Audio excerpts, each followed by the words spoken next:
गुरुर्देवो महेश्वरा गुरुर्साक्षात् परब्रह्मा तस्मै श्री गुरुवे नमः। तस्मै ஆகே கானானந்த கனகதுர்க்கே லக்ஷ்மி விஷ்ணு பூஜா சக்தி தேவி தேவி தேவி ஆதிபராசக்தி மாதா பாத நமஸ்துதி. இந்த கானம் ஒரு ஸ்லோகத்தினால் உருவாக்கப்படக்கூடிய கனகதுர்க்கையாகிறாள். இங்கே இரண்டுமே இணைகிறது. ஒன்று தங்க வடிவும், மற்றொன்று அதற்குள்ளே புனையப்பட்ட பாட்டும், அதாவது ஸ்லோகமும். அந்த வடிவத்தை வெளிக்கொண்டு வரக்கூடிய கனகதுர்க்கையாக ஆதி பராசக்தி என்பவள் இருக்கிறாள்.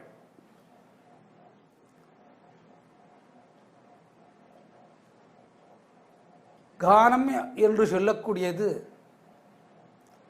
இசை. இசைக்குள்ளே தங்கமயம், தங்கமயத்துக்குள்ளே கனகதுர்க்கை. இதை உருவாக்கி வடித்தவன் ஆதிசங்கரன். ஆதிசங்கரன் கானம் இசை. இது தங்க ரேகையின் ஒளிக்கதிர்களாக அன்னை வருகிறாள். அது நரம்பு வழியே வருகிறது. நரம்பில் காம குரோதம் லோபம் மாயை விகாரம் அனைத்துமே வருகிறது. ஆனால் இந்த ஒளிக்கதிர் இசைமயமாகி யோகத்தின் கூட்டு சக்தி வழியாக வெளிவந்து அதிலே இருக்கக்கூடிய விகாரத்தின் தன்மை ஆதிபராசக்தியானவள் நரம்பு வழியாக உள்ளே சென்று அதை விலக்குகிறாள். இந்த கானம் என்று சொல்லக்கூடிய இசையின் வழியாக நரம்புகளை தொட்டு ஒளிக்கதிரின் வழியாக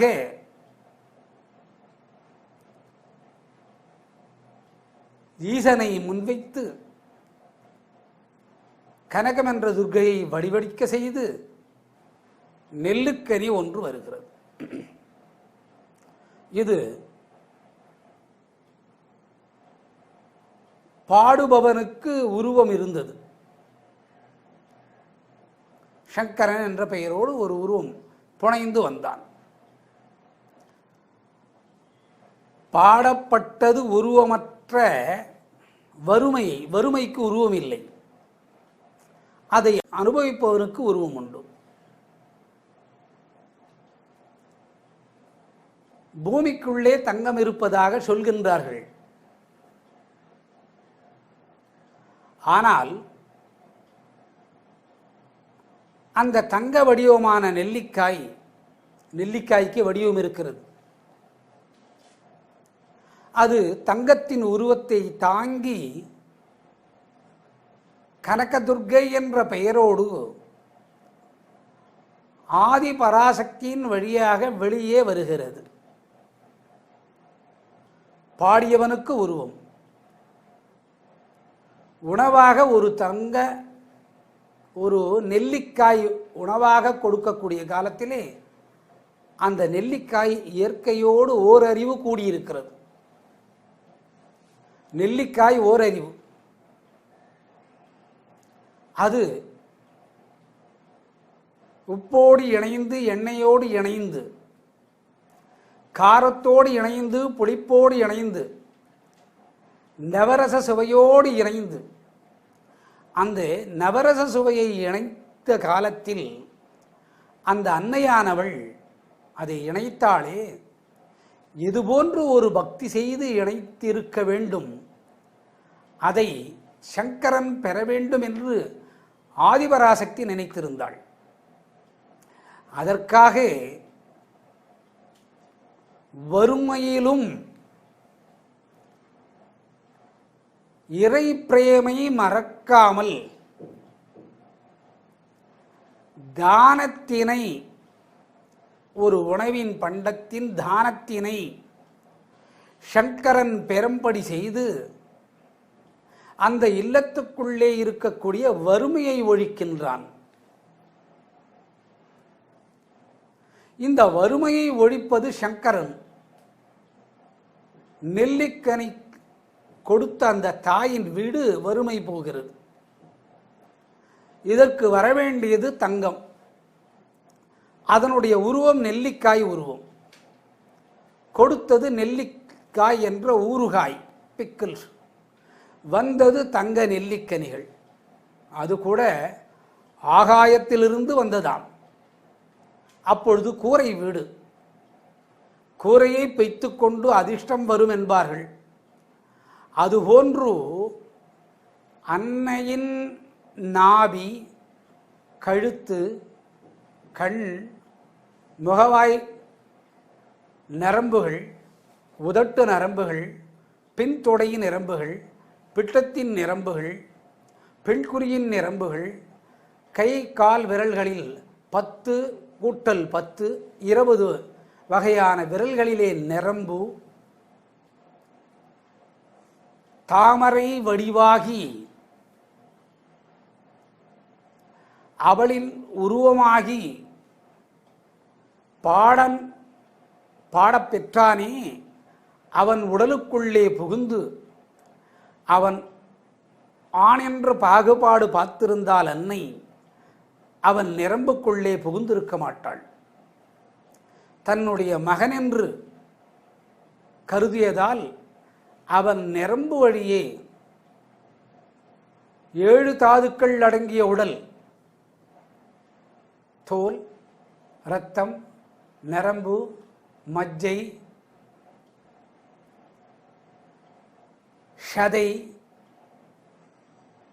அதற்குள்ளே அடங்கிய பிண்டம், அதற்குள்ளே இருக்கக்கூடிய பிராணன், இதுபோன்ற தாதுக்களால் நரம்போடு பின்னிய எலும்பு, இதனோடு கூடி தன்னுடைய கிரணசக்தியை, சொர்ணசக்தியை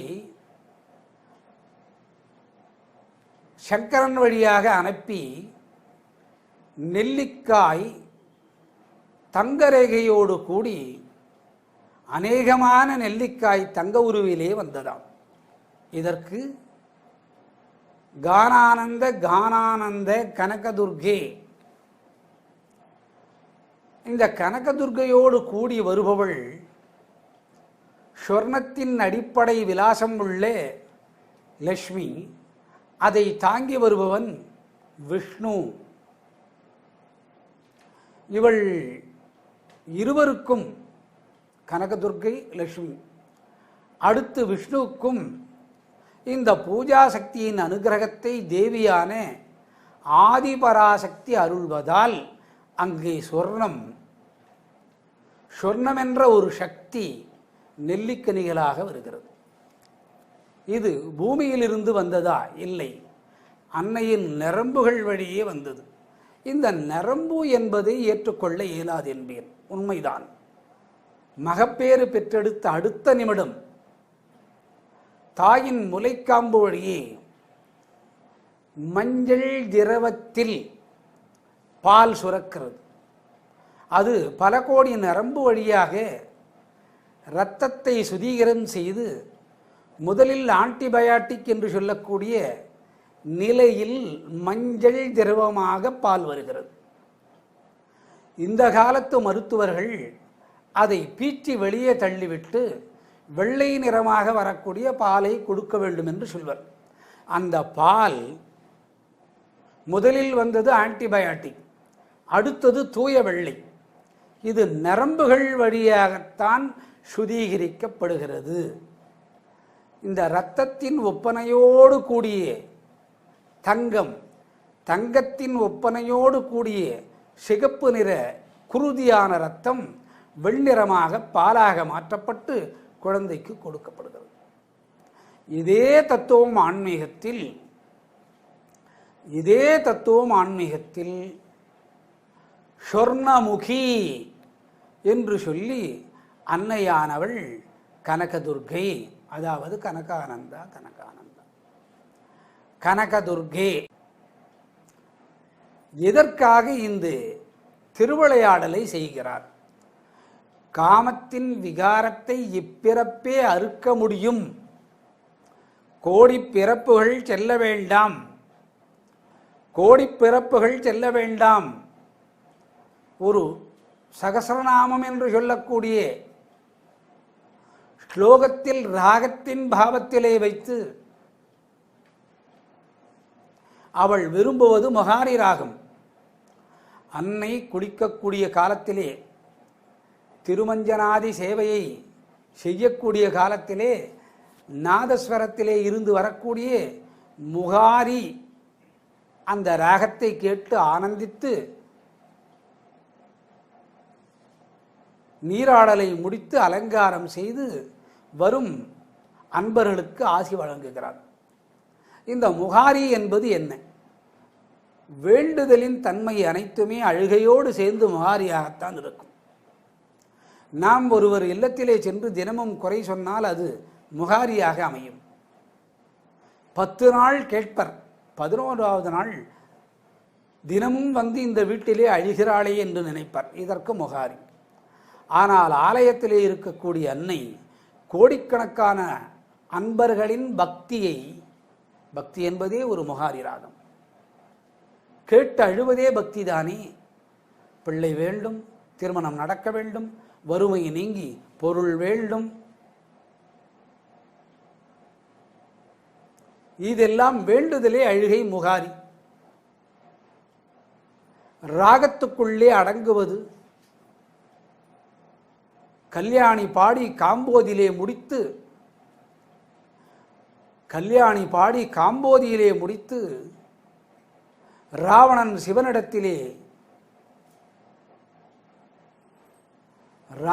சிவனிடத்திலே ஆசி பெற்றான், அனுக்கிரகம் பெற்றான்.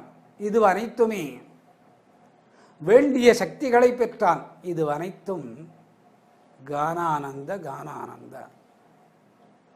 இசையின் வழியே இறைவனை அடைய அந்த நரம்புகளில் சொர்ண ரேகையாக வரக்கூடியவள் ஆதி பராசக்தி. அவளுடைய உடலிலே இருக்கக்கூடிய அனைத்து பாகங்களும் சொர்ணத்தின் தன்மையாகி காற்றிலே கலந்து கண்ணுக்கு தெரியாத அளவுக்கு மெல்லிய ரேகையாக மாறி மனிதனின் உடலிலே சேருகிறது. இதற்கு கான ஸ்லோகா என்பது பெயர். ஸ்லோகங்களை இசை வடிவிலே அளித்தால் அன்னையானவள் சொர்ணத்தின் சக்தியை தருகிறாள். இது ஏன் கொடுக்கப்பட்டது என்பதை சிந்தித்து பாருங்கள். நெல்லிக்கனி கொடுக்காது, அருளாசை கொடுக்காது. நெல்லிக்கனி தத்தமாக விருந்தாக கொடுக்கப்படுகிறது சங்கரனுக்கு. அது கொடுக்க வேண்டிய அவசியமில்லை. சரி, கொடுத்த பின் அந்த கனிகளை தங்கமாக திருப்பி கொடுக்க வேண்டிய அவசியமில்லை. கனகதாரா என்று பெயர் வைத்தான். தாரை என்பது நரம்பு வழியாக ஆன்மீகம் உள் நுழைவது தாரை. இன்னொன்று தவளை, கனகதாரா. அது இசையோடு கூடி ஸ்லோகங்களாக வடிக்கப்படுகிறது. இதை அனுபவிப்போள்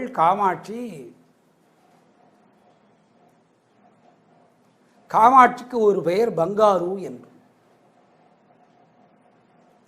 காமாட்சிக்கு ஒரு பெயர் பங்காரு என்று. அந்த சொர்ணத்தின் ரேகையை பங்காரு காமாட்சி அனுபவிக்கிறாள். அனுபவிக்க வைப்பதற்கு ஆதிசக்தி ஒரு காரணம். அதை ஏன் அனுபவிக்க வைக்க வேண்டும் என்பதை இங்கே கவனிக்க வேண்டும். காரணம், பாடியவன் ஸ்லோகத்தை பாடி முடித்து விட்டான். அந்த ஸ்லோகத்துக்கு வரி ஒலி வடிவம் உண்டு, எழுத்து வடிவமாக்கலாம். அன்னையை வடிவு கொண்டு பார்க்க இயலாது. அன்னை வடிவு மாறி வருகிறாள். சொர்ணத்தின் தத்துவத்தோடு தாரையாக வருகிறாள். தங்கத்தாரை என்பது இவளுக்கு பெயர். இதன் மூலக்கூறு என்ன? அது காற்றோடு கடைந்தது. ஸ்லோகம் வரிகளுக்குள்ளே ஒடுங்கியது, ராகத்துக்குள்ளே ஒடுங்கியது. மாற்று உருவமாக வந்தது தத்தமாக நெல்லிக்கனி என்ற ஊர்க்காய். அதற்கு உபகாரமாக அன்னை கொடுத்தது தங்கமான நெல்லிக்காய்கள் பல கோடி.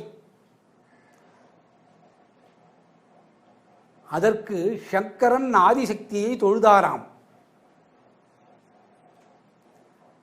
உடனே ஆதிபராசக்தி சங்கரனிடத்திலே எழுந்துருளப் பண்ணி, நீ கலங்க வேண்டியதில்லை, கரும்பு வில்காரியும் பங்காரு தன்மையை அனுபவித்த பங்காரு காமாட்சியும் மூர்ச்சை அடைந்து அமர்ந்திருக்கிறார்கள். உனக்கும் இனம் புரியாத ஒரு குழப்பம் வந்திருக்கிறது. என்னை தொழுதனை நான் வந்தேன். ஆதிபராசக்தியானவள் தன்னுடைய வாயால் இதை சொல்கிறாள். தன்னுடைய வாயால் இதை சொல்கிறாள். என்ன என்று?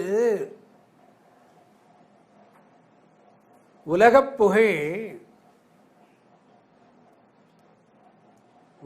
புகழ் அடைவதற்கு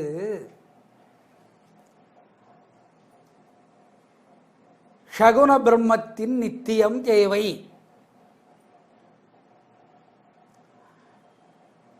சகுன பிரம்மத்தின் நித்தியம் தேவை. சகுன பிரம்மம் என்பது உருவம். சங்கரா, நீ என்னை அருவுரு கோணத்திலே பார்த்திருக்கிறாய். சராசரி மக்கள் மாயையை பற்றியவர்கள், இது அவர்களுக்கு தெரியாது. ஆகவே சங்கரனாக உனக்கு ஒரு உருவத்தை கொடுத்தாகிவிட்டது. நீ கூட சகுன பிரம்மத்தில் இருக்கிறாய், கலங்காதி என்றாள். இடிதாங்கி போன்று ஒரு பதில் வந்தது சங்கரனுக்கு. நீ வறுமைக்காக பாடினாய், வறுமை நீங்க வேண்டும். வறுமைக்கு உருவம் இல்லை. உருவமான ஒரு நெல்லிக்கனி தங்கத்தால் வந்தால் அவர்களுடைய குறை தீரும். சகுன பிரம்மத்திலே நெல்லிக்கனி தங்கமாக வர வைக்கப்பட்டது.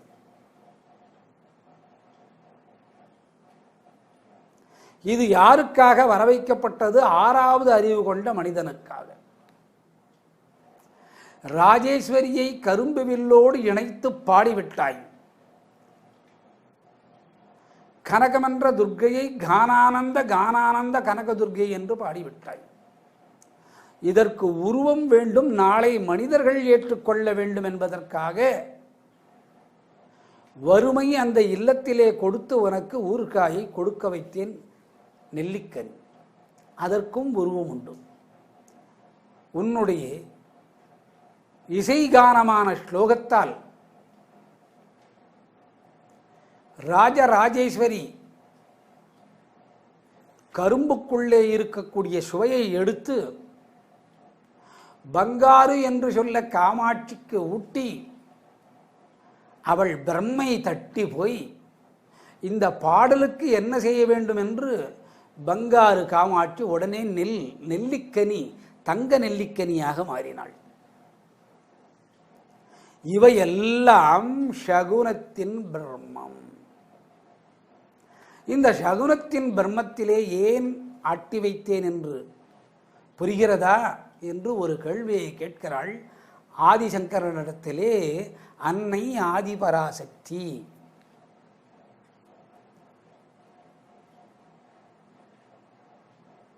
சங்கரனுக்கு மூச்சை ஓடவில்லை. சங்கரனுக்கு மூச்சை ஓடவில்லை. காரணம் சொல்கிறாள் ஆதிபராசக்தி. சகுன பிரம்மத்திலே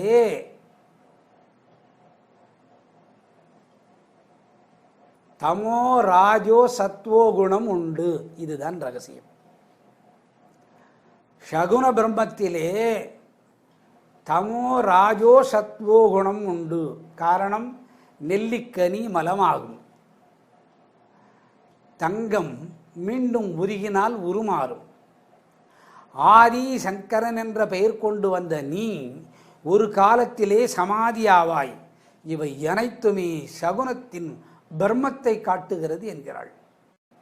அதற்காகத்தான் இந்த கவனத்தின் நிலையை மனிதன் உணர வேண்டும் என்று அவளுடைய அங்கத்தின் அவயங்கள் அனைத்தும் நரம்பு வழியாக தங்கமாக சொர்ணரேகையாக ஓடி வருகிறது. அனைத்து ரோமக்கால்களும் சொர்ணரேகையாக மாற்றப்படுகிறது. அன்னை ஆதிபராசக்தியின் நிலை இதுதான். ஒரு காலகட்டத்தின் வரைதான் சகுனத்தின் பிரம்மம். ஆகவே இந்த நெல்லிக்காய், தங்க நெல்லிக்காய், ஊறுகாய் எல்லாம் சகுனத்தின் பிரம்மம். நீ எங்கிருந்து வந்தாய் ஆதிசங்கரா? நிர்குணத்தில் இருந்து வந்தவன். உன்னுடைய அங்கமெல்லாம் கொதிப்பதற்காக பனிமலையை இமயத்திலே படைத்து, இமயம் என்பது மற்றொரு பொருள், இதயத்தின் குகை. அங்கே உஷ்ணம் இருந்தால்தான் இரத்த ஓட்டம் ஓடி தின்ற ஆகாரம் ஜீரணமாகும். நீ நிர்குணத்தின் உருவத்தை அடைந்தவன். உனக்கு இமயத்தை கொடுத்து பனி கட்டிகளை அங்கே வைத்து உன்னை உட்கார வைத்திருக்கிறேன். உனக்கு கூட ஒரு ஆசை, சகுன பிரம்மத்திலே எப்படி தவழ்வது என்று புரிந்து கொண்டனையா? அதற்காகத்தான் நீ மனித உருவம் எடுத்து சங்கரன் என்ற பெயர் கொடுத்து இந்த தாரையை பாடி கனகம் என்ற தாரைக்குள்ளே நீ அடங்கினாய்.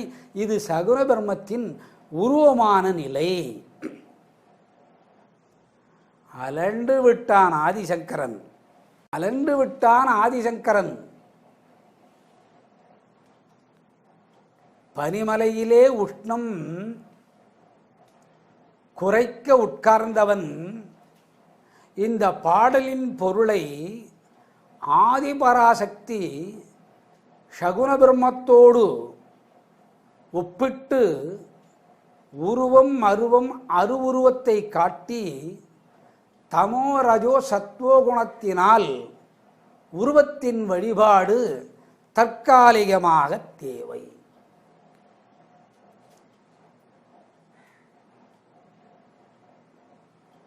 அப்படி உஷ்ணத்தின் நிலை தாங்கிய ஆதிசங்கரன் வெளுத்து சில்லென்று ஆகி பூமியிலே பனிக்கட்டியின் வடிவம் தாங்கிவிட்டான். அதனால்தான் அவனுக்கு இமயமலை சாரலிலே பனிக்கட்டியின் வடிவம் இருக்கிறது. முதலிலே சகுன பிரம்மமாகி அதற்கு வெள்ளை என்ற ஒளி கொடுத்து வெண் பனிலிங்கமாக ஆக்கி பின் அதை கரைத்து ஓட செய்கிறாள் அன்னை. இவை அனைத்துமே ஆதிபராசக்தியின் சித்தாந்தம். இதை அனைத்துமே ஆதிபராசக்தியின் சித்தாந்தம். அதற்காகத்தான் மனைவி என்ற வடிவான ஒரு நிலையை அவளே வருகிறாள். அதற்கு ரூபம் என்பது பெயர். ரூபம் என்பது பெயர்.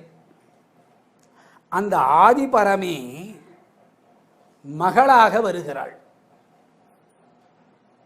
இவை அனைத்துமே சகுன பிரம்மத்தின் சித்தாந்தம். பாருங்க, யாருக்கு தெரியும் இந்த உள்முகமான ஆன்மீகம் நமக்கு தெரியாது. உள்முகமான ஆன்மீகம் நமக்கு தெரியாது. உருவமில்லாத விதை தழுவி கருமுட்டையிலே உறங்கி 10 திங்கள் இருந்து பிறக்கும் முன் நாபி வெடித்து அந்த நாபி வழியே தாயின் ஆகாரத்தை உண்டு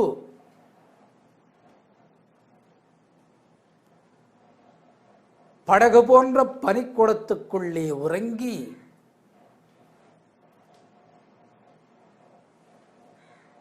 நிர்குண பிரமத்திலிருந்து சகுண பிரமத்திற்கு வருகிறான்.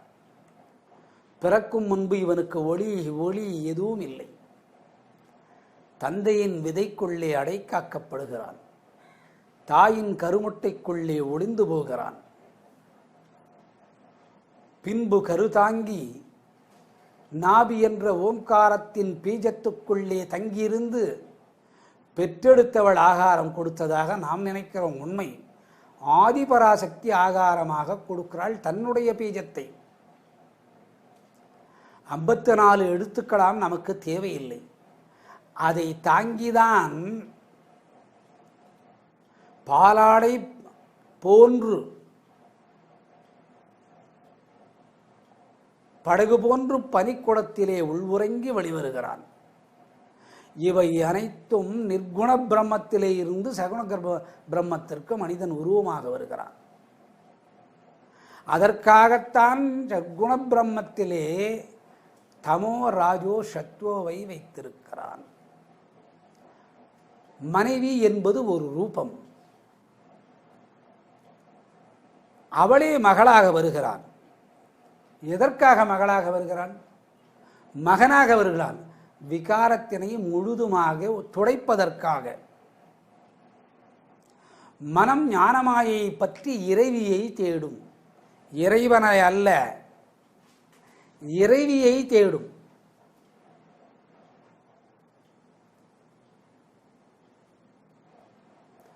மகளென்ற ஒரு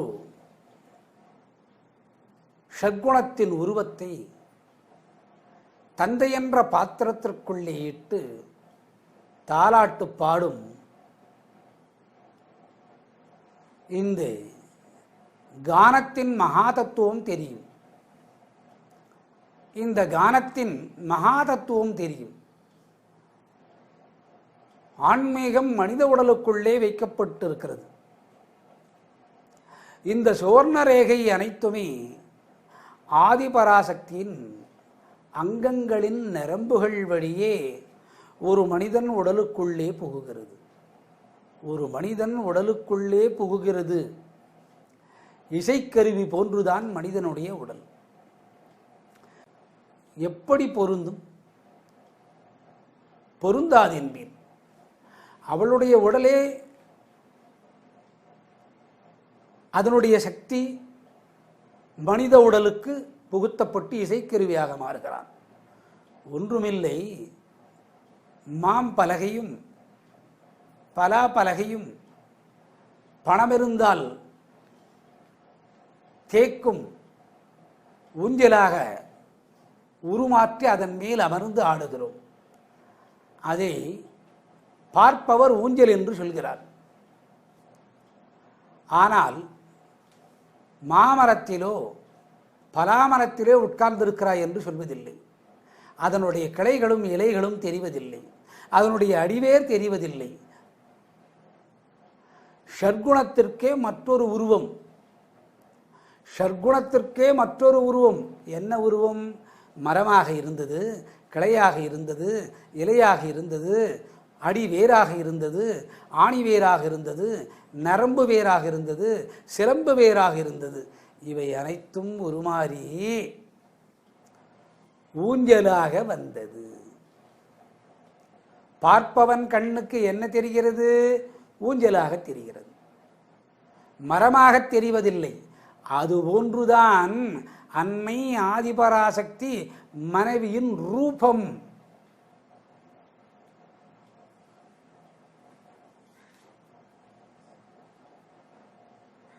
மகள் ஏகாந்தத்தின் ரூபம் ஊஞ்சல்.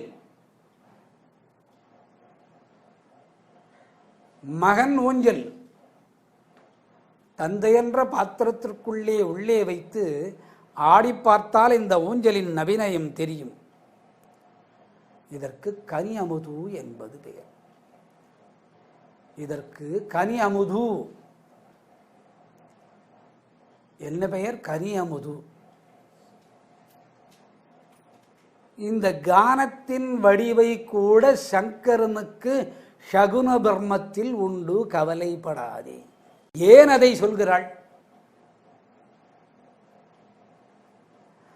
அவன் அழுதானாம், நான் ஒரு பிரம்மச்சாரி. யார் இல்லை என்றான்? பெண்ணை ஏறிட்டு பார்த்ததில்லை, பெண்ணை ஏறிட்டு பார்த்ததில்லை. நான் ஒரு பிரம்மச்சாரி. பாடி சொர்ணம் வந்ததே எதற்காக? அப்படியானால் நான் எப்படி பிரம்மச்சாரி ஆவேன் என்கிறான். சங்கரனுக்கே குழப்பம்.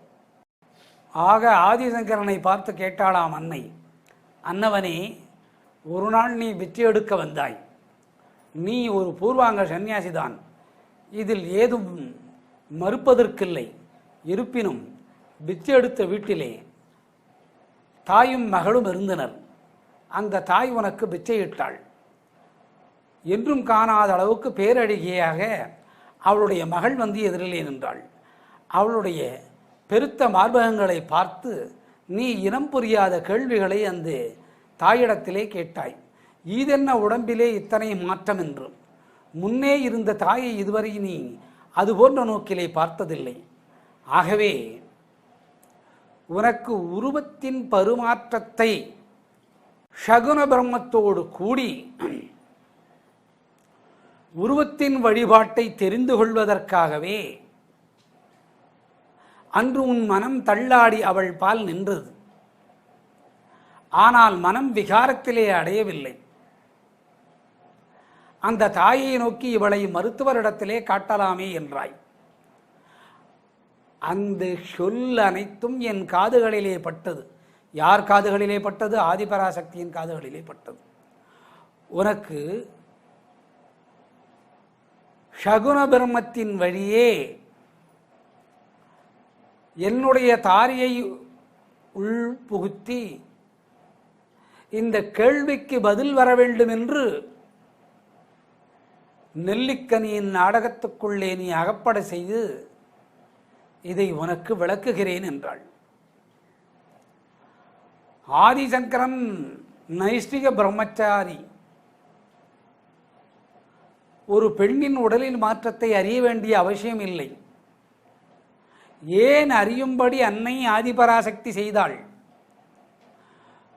சகுன பிரம்மத்தின் நிலையை உலகுக்கு விளக்கி காட்டுவதற்காக இந்த நாடகம். அந்த சகுன பிரம்மத்திற்குள்ளே தமோ ராஜோ சத்வோ குணம் உண்டு. சத்வோ குணத்தின் நிலை சற்று அன்று மாறி இருந்தது. ஏன் மாறி இருந்தது? பசியின் வாட்டம். அந்த பசியின் வாட்டத்தினால் அந்த மகளை உற்று நோக்கும் தன்மை ஏற்பட்டது. ஆதிசங்கரனுக்கே இந்த தடுமாற்றம் வந்ததால் ஒவ்வொரு மனிதனும் சகுன பிரம்மத்தை வைத்து உருவம், ராட்சசம், மனுஷன், தேவம், தமோ ரஜோ சத்வோ. இதைத்தான் 18வது அத்தியாயத்திலே கீதையில் சொல்கிறான் இறைவன். முடிக்கிறான் 700வது ஸ்லோகத்தை. நான் மீண்டும் உலகுக்கு வருவேன். நான் சகுன பிரம்மத்தோடு இருந்து நிர்குண பிரம்மத்தை ஆதரிப்பேன். இது இறைவன் சொல்கிறான். கடல் சகுன பிரம்மம், வானம் சகுனம், பஞ்சபூதங்கள் சகுனம், நெருப்பு, மண், காற்று, ஆகாயம், நீர் அனைத்துமே பஞ்சபூதங்கள் அனைத்தும் கூட யாருக்கு இந்த பஞ்சபூதம் உரித்தாக அளிக்கப்பட்டது? பஞ்சாட்சர மண்டலத்துக்கு உரியவனான ஆதிசங்கரனிடத்திலே. சங்கரன் அதற்கு முன் சிவன். ந ம சி வா ய 5 எழுத்து. மா சி வா யா 5 எழுத்து, சி வா யா நா மா 5 எழுத்து.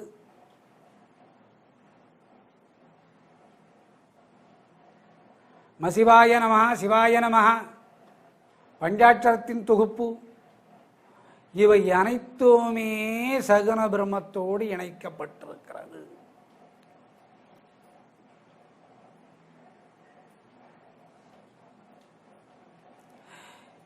இவை இசை வழியாக லகரியாகி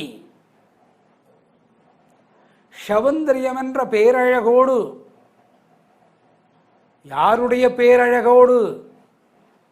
விகாரத்தை உடலுக்குள்ளே நரம்புக்குள்ளே இருந்து எடுத்து தங்கத்தின் தாரை என்று சொல்லக்கூடிய ரேகை வழியாக அன்னையே முன்னிருந்து உள்நுழைகிறாள்.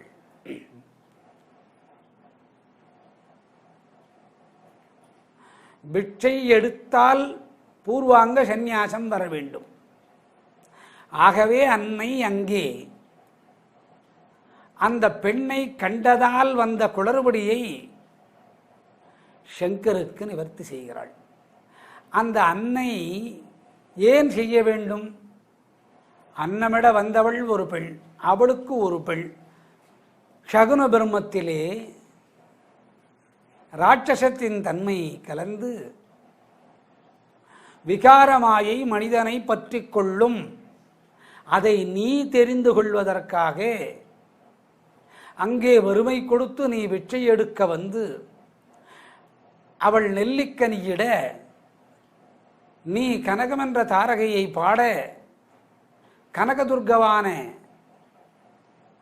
தங்க இழைக்குள் ஓடியவளை உன்னோடு அனுப்பி வைக்க என்னுடைய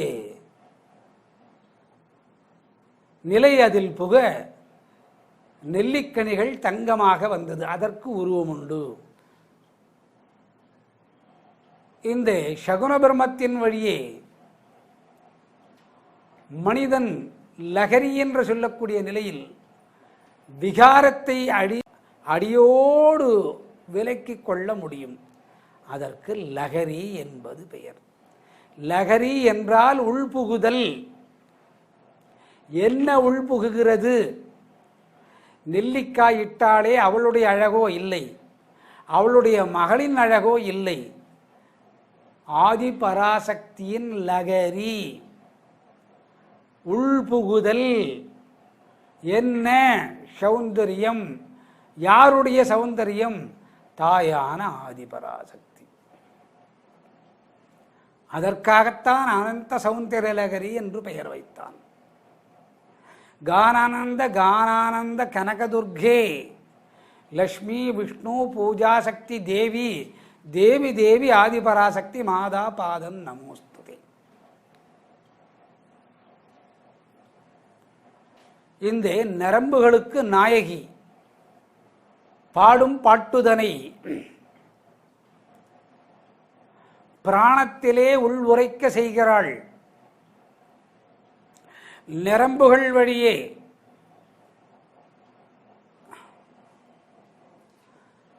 பிறப்பினை அறுத்து சமதர்மத்தினை ஏற்படுத்துகிறாள் அன்னை ஆதிபராசக்தி. இந்த மகாசக்தி விஷ்ணு என்று சொல்லக்கூடிய இறைவனின் உடலுக்குள்ளே புகுந்து அந்த வைபவத்தை அனுபவிக்க செய்வது அன்னை ஆதி பராசக்தி.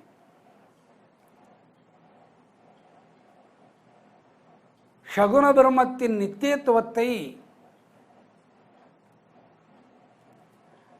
கனகதாரையின் வழியாக உலகுக்கு சொல்கிறாள் ஆதி பராசக்தி. நான் பூர்வாங்க சந்நியாசி என்பதை அவன் கேள்வி கேட்க அந்த பெண்ணை பார்த்த பின் எனக்கு வினா ஒன்று வர அதற்கு நீ பதில் அளித்தனை. நீ எப்பொழுதுமே பிரம்மச்சாரியத்தை தழுவியவன், நிர்குண பிரம்மத்தை தழுவியவன், கலங்காதே என்றாலாம் சங்கரனை பார்த்து. இதுதான் உலக நியதி. அதற்காகத்தான் இடையன் என்ற கண்ணனை, அதாவது விஷ்ணுவை தன்னோடு இணைத்து கொண்டு 10 அவதாரங்களை அளித்து இதிகாசங்களில் ஒன்றான பாரதமும் மற்றொன்றான ராமாயணமும் கொடுக்கப்பட்டது. இது அன்னையின் திருவிளையாடல். 18 புராணங்களை தொகுக்க மகாவிஷ்ணுவை வியாசரூபத்திலே, வியாசரூபேனா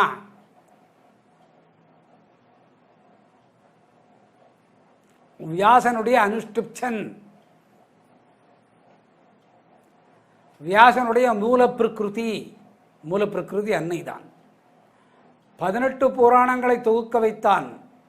அனைத்தும் ஷகுன பிரம்மத்திலிருந்து நிர்குண பிரம்மத்திற்கு எப்படி வருவது என்று. அதனுடைய கிளை 108 உபநிடதங்களாக பிரித்து வைத்தாள். அனுஷ்டான நியமத்தை பிரம்மத்தின் மூலப்பிரகிருதி வரியே, பிரம்மத்தின் முக்கியமான ஒன்று, பிரம்மத்தின் மூலப்பிரகிருதி வழியே இதை உலகுக்கு சொல்வது அன்னை. விஷ்ணுவை தொழலாகாதா? தொழலாம். 700 ஸ்லோகம் கேட்ட அர்ஜுனனுக்கே கடந்துதான் வந்தது. இவளை தொழுத பின் பாதத்தை காட்டி, வலது பாதத்தை காட்டி, இடை சுழுமனை வழியே, இடை வழியே யோகத்தை கற்று, பிங்களை கண்டு சுழமுனை நாடி, இடது மூக்கு துவாரம் வலது மூக்கு துவாரம், ஞானம் பெற வேண்டும். இது அதுபோன்று இல்லை. இடை கண்டு பிங்களை நாடி சுடுமனை வந்து நின்று ஆட்டமாடி சங்கரனை போன்று அலைய வேண்டியதில்லை. இவளுடைய பாதங்களை பற்றி கொண்டால், யாருடைய பாதங்களை? அன்னை ஆதிபராசக்தியின் பாதங்களை பற்றி கொண்டால் நேராக சகுன பிரம்மத்திலே இருந்து நிர்குண பிரம்மத்துக்கு வழியே கொண்டு வந்து சேர்க்கிறாள். அவளுடைய மடியில் படுத்துறங்கி உலகத்தை மறந்து தமோ ரஜோ சத்துவத்தை, ராட்சசன், மனிதன், தேவகணம்,